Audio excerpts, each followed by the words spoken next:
What's going on, YouTube? Well, I'm going to look at some cars today, as usual.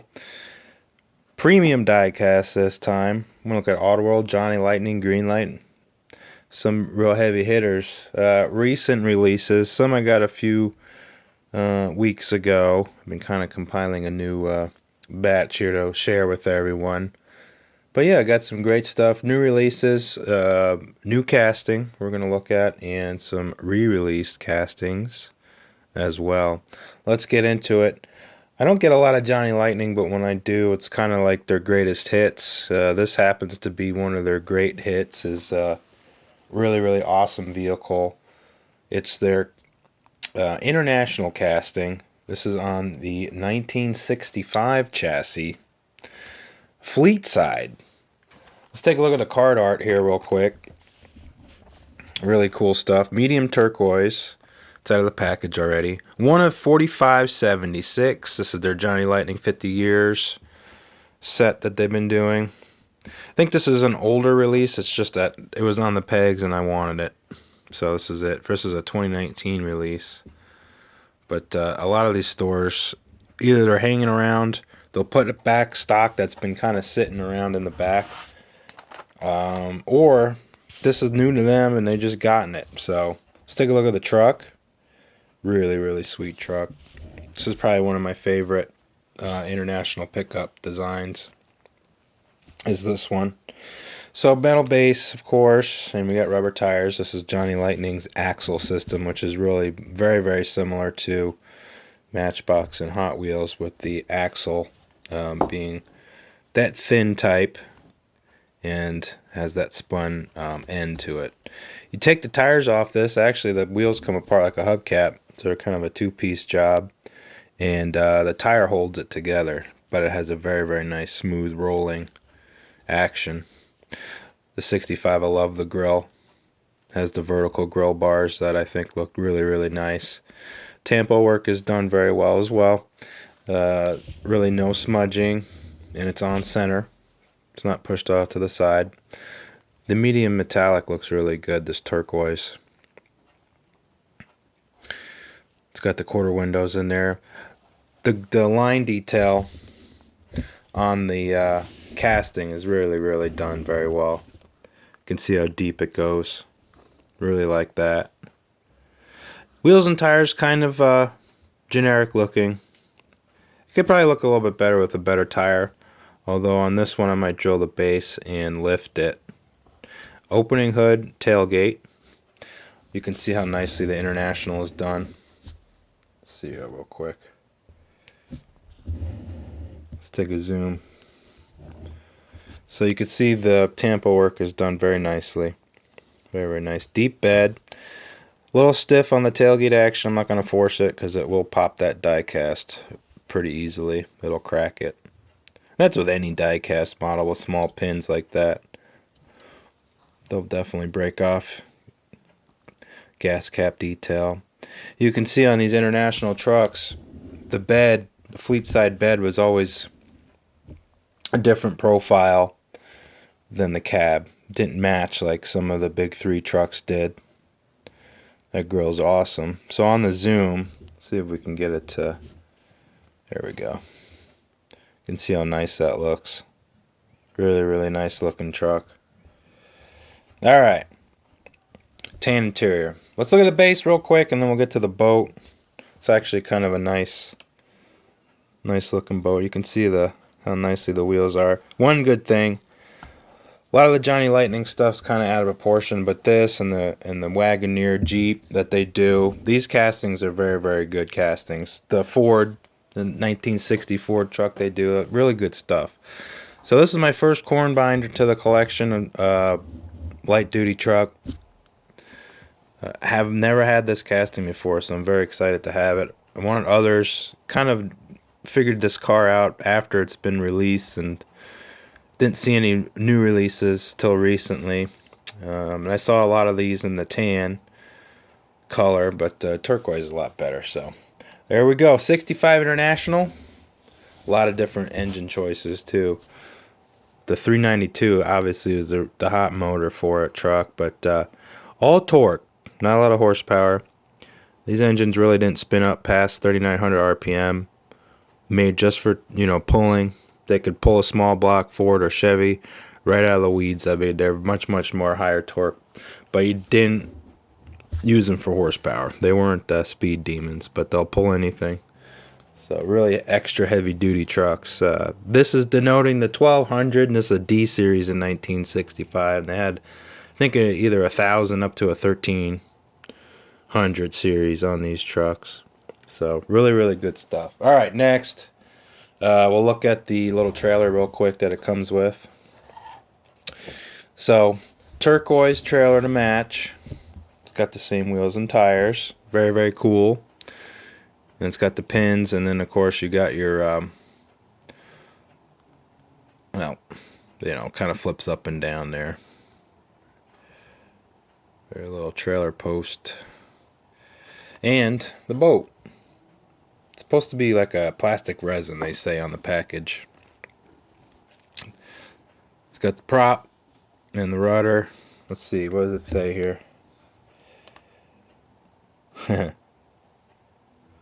Seize the day. Very, very cool.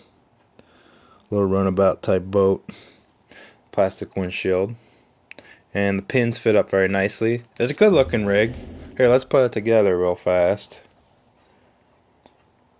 So, hopefully with a lift and everything, I think that International will look pretty cool. But it looks nice as it is. Great, great casting. I'm sure a lot of you already have this vehicle already. But, alright, let's move on. Got a lot of stuff to cover. Let's look at some Greenlight. We're going to do some square Chevys. So, we got beautiful Caprice cars. I love the movie Groundhog Day. It's very funny.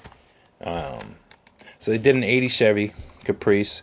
So this is about as early as you can do on this casting, because the 77 Chevy Caprice and Impala, when it came out, had a different body profile, even though it was the same platform vehicle. So really this can only go back to about 1980 for true accuracy. They had a different panels on the car when it came out before that. So, this would have been like a 305, 350 car motor. It's got stills from the movie, which is kind of cool. And there's the car as it appeared. So, it's got that 80s light bar on it. Very cool. It's kind of like the light bar that we saw in the other release in the, what was it? Yeah, Wisconsin car. So it does the full wheel covers. They just kind of cheap out and paint the outer rim of the wheel cover black. If they were going to do real steelies, they would have done something like this car. I'll just show you. So this green Chevelle. These wheels would look very appropriate on the police car. But I just have to collect more of those cars so I can do more wheel swaps. We've seen this car before. A couple of changes. The taillights are separate. As you could see on later Caprice cars, that was solid. So those Caprices, they had that kind of setup. They had the separate taillights. Number 1 on the rear pillar. Punxsutawney. I think that's how you say that. I can't remember. There's a little groundhog. Very, very funny. So the inset headlights, they kind of did the passenger side one a little bit better than the driver's side. A little too much whitewash on there. Grill is done pretty good. You can see that it's an accurate wheel cover. It's just, if you're going to do a wheel cover, might as well do the whole thing. It's really not a dog dish wheel. But the body that Greenlight does for these Caprices is spot on. Very, very nice. And of course we got our little serial number here. Let me see, I think it's if we look at it, I think they're starting to print it, but I can't tell. Pretty cool. Alright, Pennsylvania car. Alright, next we are going to do home state favorite. This has been a very difficult car to find here in Indiana. Probably for very obvious reasons, but I do want it. I do like the Indiana State Police cars, and this is no exception. This is an 86 car, so they do the same wheel covers. I think Indiana always runs wheel covers on a lot of their cars, full wheel covers. Some state agencies run the wheel covers, and some run the steel wheels. But I can't remember. I think, well, there's pictures of this car. It does have the dogs on it. It's got the Trooper Spear graphics. Now they're doing kind of the shield and an arrow behind the shield. But this is kind of their graphics for a long time. This actually went up to in the Crown Victoria era on these cars. So really cool graphics on this. So it does have the split headlight on 86. And it does have the solid tail lights, so you could see the difference I was talking about before. So it's good to see those minor changes done to these cars, and they paid attention to it. Same light bar. Really, really cool. Got to probably find another one of these. I only bought one. I had to get this online because it's really hard to find these on the pegs. I've seen probably 3 or 4 sets put out, and I'm always missing the only car that's missing is this one. So the other ones are all there, and they could have put 2 sets out at a time, and both of the Indiana cars are gone. So very, very highly sought after in this state. I'm sure there are peg warmers other places, but not here. All right, cool car. Any serial number? Let me see. Something a change, something amiss. I don't know. Interesting. Oh, there's a serial number there. There it is. I missed it. So basically where the transmission/engine should be in that big square is our serial number. So yeah, good. Good to see they're carrying a tradition of serializing the castings. I like that. So a couple of brick Caprices. Very, very nice. Kind of went over the introduction of those in earlier videos. Check them out. Check them out. All right, so one last Greenlight before we get to the Auto World beauties. This is a casting that I was really happy with when I first saw the 2 releases we saw last time. So I was definitely down to get this casting. I don't always get a lot of the Hollywood vehicles, but I thought, green, first of all, it's green. And the Club Wagon casting is just awesome. It's great that Greenlight decided to release a full-size van as not a cargo version, to actually do the passenger-sized or passenger model first. I'm sure they'll do a cargo van eventually. There's a lot of subject material that you can do with this van, of course. So it uses the same awesome wheels and tires as the other releases we saw. It has Greenlight's a really, really great weathering technique. Basically, they'll paint the car and assemble it as normal, and it seems like they'll basically airbrush a flat color to it. This is like a dirt color, and it's very convincing. Very, very convincing. Their weathered cars are usually pretty good. They're very, very... They almost punch above their weight class in terms of the price you pay, because you don't pay any more for these than any other release, but it looks very detailed. They even put the rust on top of the bumpers instead of on the side, as you can see. So I thought that was cool. Of course, if it was a vehicle that was getting rained on or getting the sun baked on it, it would kind of expose that metal first. So I thought that was cool. It's got some more corrosion on that side. Of course, the windows are cloudy. And they did a 72. This is a 72 Club Wagon, so it would be different than the 60s ones that we had. And just as a reference, you could see what I'm talking about if you can't remember off the top of your head. They added the Ford in the middle, more pronounced than they did back in the 60s versions. And this is a body that I said when I went over these that went to 74. So kind of a short-lived. It was like basically 68 to 74, and then it transitioned to the one that's kind of really lasted to this day. I mean, I did kind of an update when they had it kind of in the mid to late 90s. They updated it to what it is now, but essentially the same type of dimensions and everything. Very, very cool. Let's see the underneath. This is not as highly brightly polished as it is on the other releases that I saw. I think the serial number is in there somewhere. I'm sure you can take a screenshot of it and find it. But really, really cool. Let's take a little zoom just to see the grill work. It's just a work of art. Club Wagon's still on the end there. So let's back this up a little bit. Very, very nice. Very, very nice. And you can see the back spacing on the wheels and tires is pretty good. A little slop in the axle, but not much. You can see our Texas tag, of course. It is from Texas. Very, very period vehicle. And of course, if you kind of just have it on a layout or something, would be an awesome addition. Definitely a great field vehicle with all its weathering done to it. So, very happy with my Greenlight recently, or what we've been getting, what they've been producing. Most of them have been pretty great. All right, let's get into some Auto World stuff. Very excited.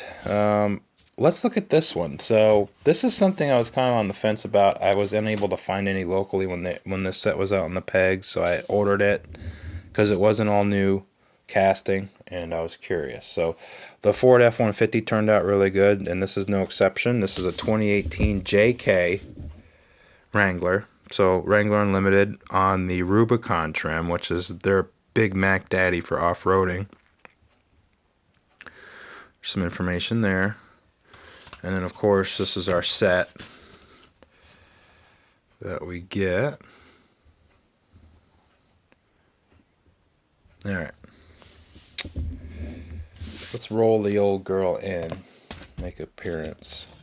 So the Jeep is really well done. It's got a couple little things with it that are kind of nitpicky, but overall, if you want to just kind of take a look at it, it's done very nicely. The whole thing is one piece of metal, just like their others.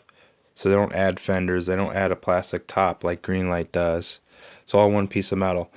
So it's a very solid piece. It's metal on the base as well.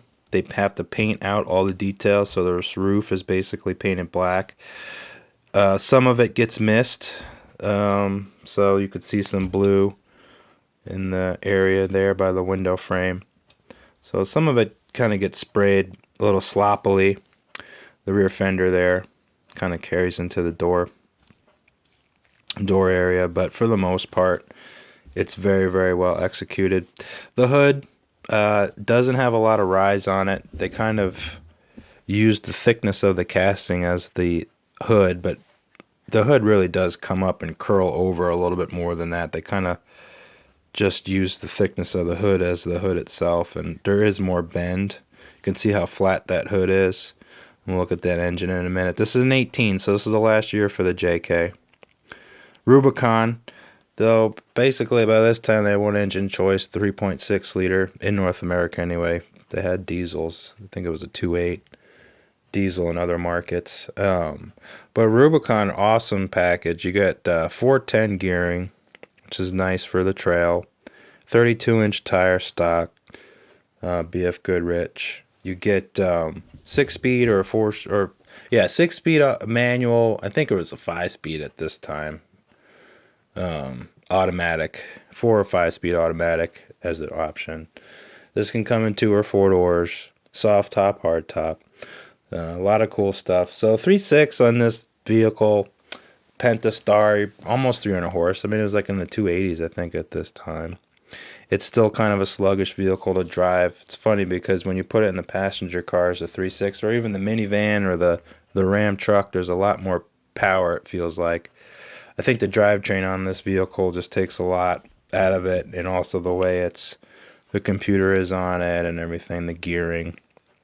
Completely different experience driving this than the other platforms. It's very funny. Really, really cool. You can see there's a little bit of overhang on that rear tire.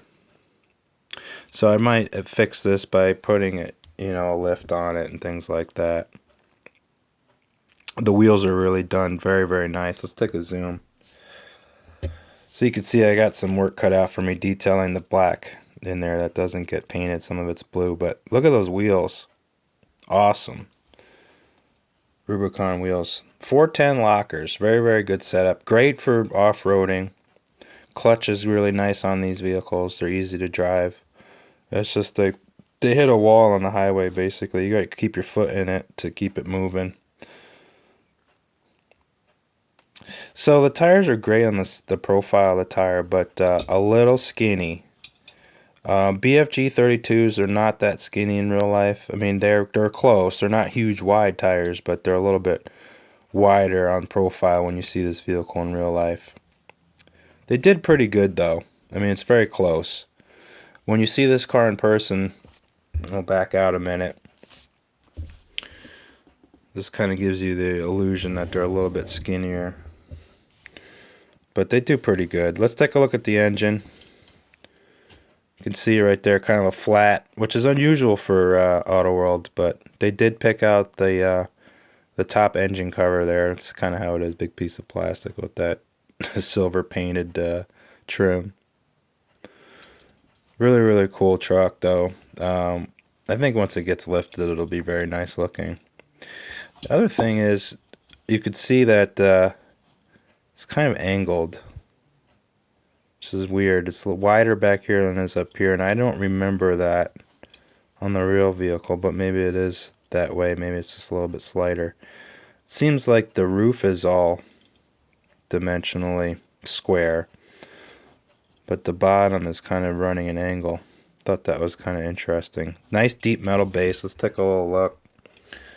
You know, you got all your busy work down here. You got your solid axles. These are coil sprung vehicles, not leaf spring anymore. There's your transfer case and your transmission and all that.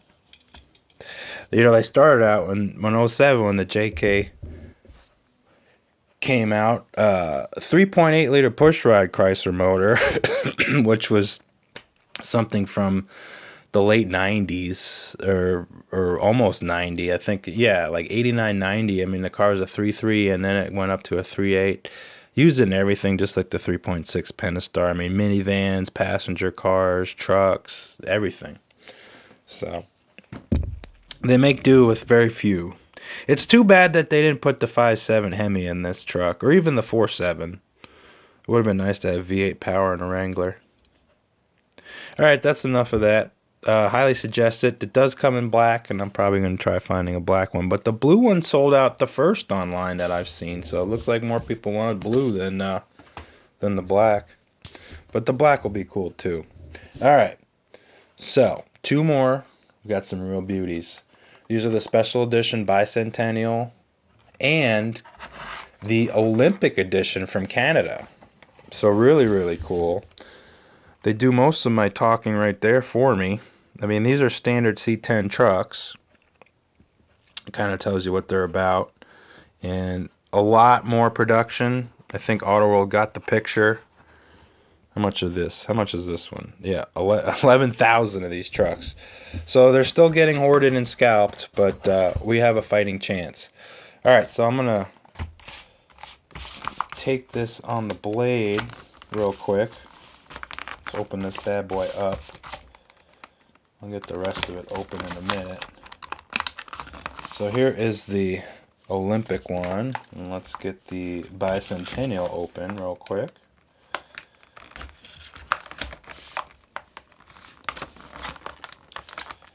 Alright.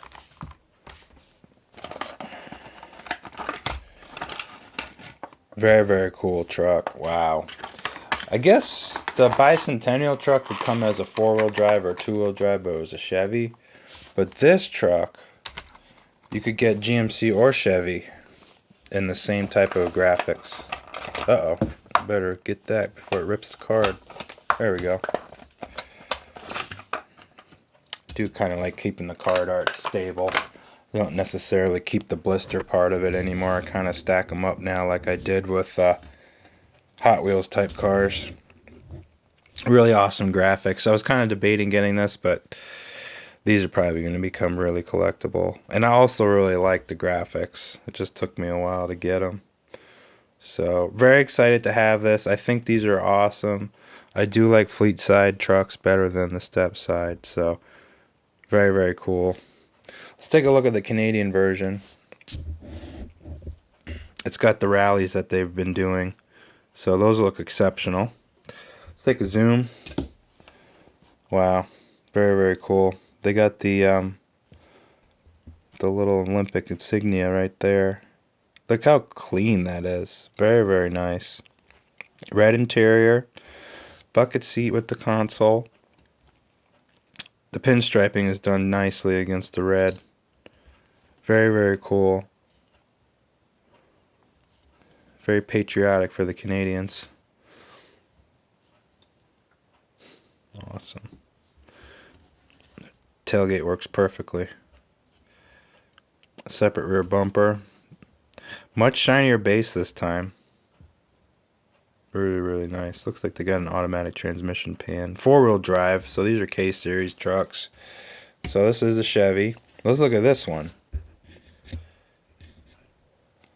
Let's look at this one real quick. So it's got the dog dishes. White interior. Really cool Bicentennial graphics. Chevy wasn't the only one doing wild graphics. You know, Ford had their special editions, and so did Mopar. Chrysler definitely had a lot. We've been through these square bodies before, so we'll just kind of soak in the differences. Of course, it's got the 76 grille, white wall tires. It's got the weather stripping done on the windshield. Really cool. Wonder what does this say? Oh, it says Olympic. So looks like the same registration, just two different vanity plates. Very, very nice. We've been through these in detail before. If you want to see a more in-depth square body lineup, I got a great video about Greenlight and got M2 square bodies. I got them all. Check out the channel for more information. Really cool trucks. Hope you enjoyed it. We had a lot of vehicles to look at today. A lot of premium stuff, right? I think we did good. Let's get this in focus real quick. So, International and Chevy and Ford, they all made an appearance. Even Chrysler.